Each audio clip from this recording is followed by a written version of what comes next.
સંતાન પ્રાપ્તિ વખતે જે ડિલિવરી પછીનો એક સમયગાળો હોય ને એમાં મેજોરિટી અત્યારે સી સેક્શન સિઝેરિયનમાં જ લોકો વધારે જાય છે. કહેવાય ને નેચરલ ડિલિવરી થતી જ નથી એમ, બરાબર છે. તો એના કોઈ એવો આયુર્વેદમાં એવો ઉપાય છે કે કોઈ એવી લાઈફસ્ટાઈલ છે કે જેના થકી લોકો એ કરી શકે, નોર્મલ ડિલિવરી કરાવી શકે? આ તમારો બહુ સરસ પ્રશ્ન છે અને બહુ મહત્ત્વનો પ્રશ્ન છે, ખાસ લોકો સુધી વધારે પહોંચે આ બાબત.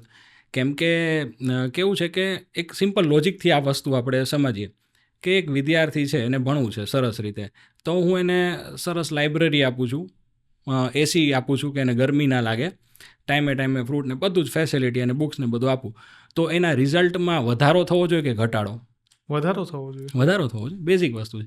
હવે આજથી આપણે 30-40 વર્ષ પહેલાંની આપણે વાત કરીએ, 40 જ વર્ષ પહેલાંની વાત કરીએ, તમારા દાદી કે મારા દાદા દાદી એ સમયની, કે એ સમયે લોકોને લગભગ મિનિમમ 4 પકડી લો, કદાચ 10 ડિલિવરી થતી. હા, વિધાઉટ એની મેજર ફેસિલિટીઝ વગર, અને મોટા ભાગે નોર્મલ. હા, બરાબર થતું કે નહોતું થતું? એટલે ત્યારે ફેસિલિટીઝ નહોતી અને છતાં આટલી બધી સુવાવડ નોર્મલ થતી, અને આજે આટલી બધી હાઈટેક ફેસિલિટીઝ છે, છતાંય જો આપણે એક કે ખાલી 2 બાળકને જો નોર્મલ ડિલિવરીનો ઇસ્યુ આવતો હોય તો આ બહુ વિચારવા જેવી બાબત છે. કંઈક આપણે યોગ્ય દિશામાં નથી જતા. પણ એવું તો શું થઈ રહ્યું છે કે તમને જે લાગે છે કે એના લીધે આ વસ્તુ થઈ રહી છે કે નોર્મલ ડિલિવરી વધારે નથી થઈ રહી?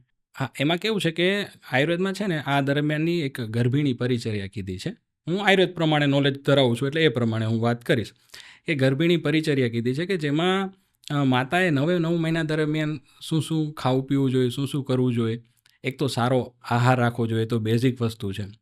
બીજી વસ્તુ છે કે આપણે પોઝિટિવ એટીટ્યૂડ પણ રાખવો જોઈએ કે મારી નોર્મલ ડિલિવરી થાય.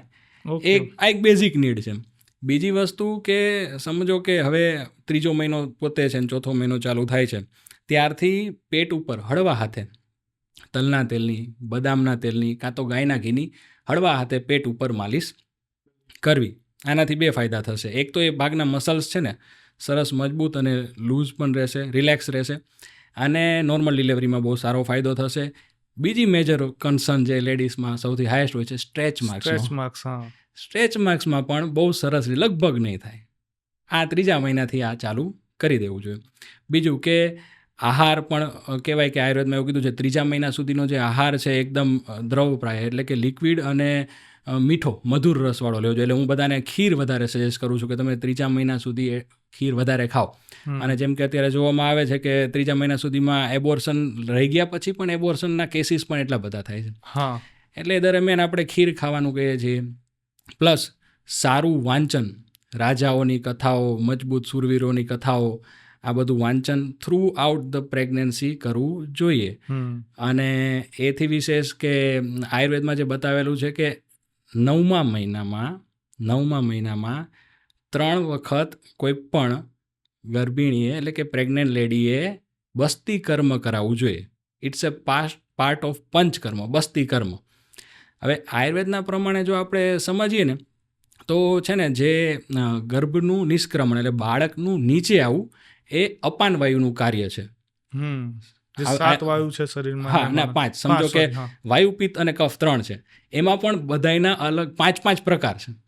એમાં દરેકના અલગ અલગ કાર્ય છે.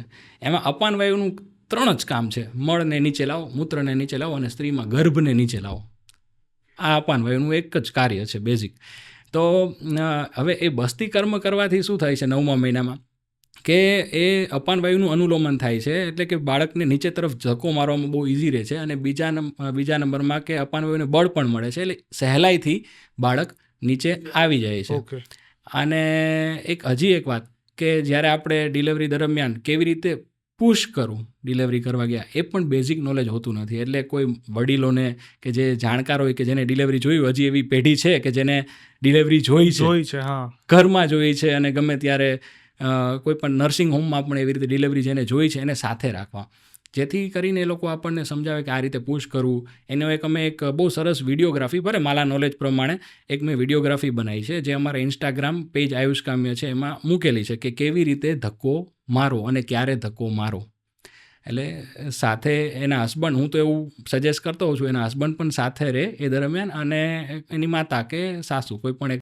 મજા આવી ને, સાંભળીને કંઈક નવું જાણવા મળ્યું ને, તો આ જ નાના ક્લિપનો આખો ફૂલ પોડકાસ્ટ જો જોવો હોય તો જ એની લિંક ડિસ્ક્રિપ્શનમાં છે, જે બેઠક યુટ્યુબ ચેનલ ઉપર તમને જોવા મળશે. તો ત્યાં જઈ અને આખો વિડીયો એન્જોય કરો. મળીએ.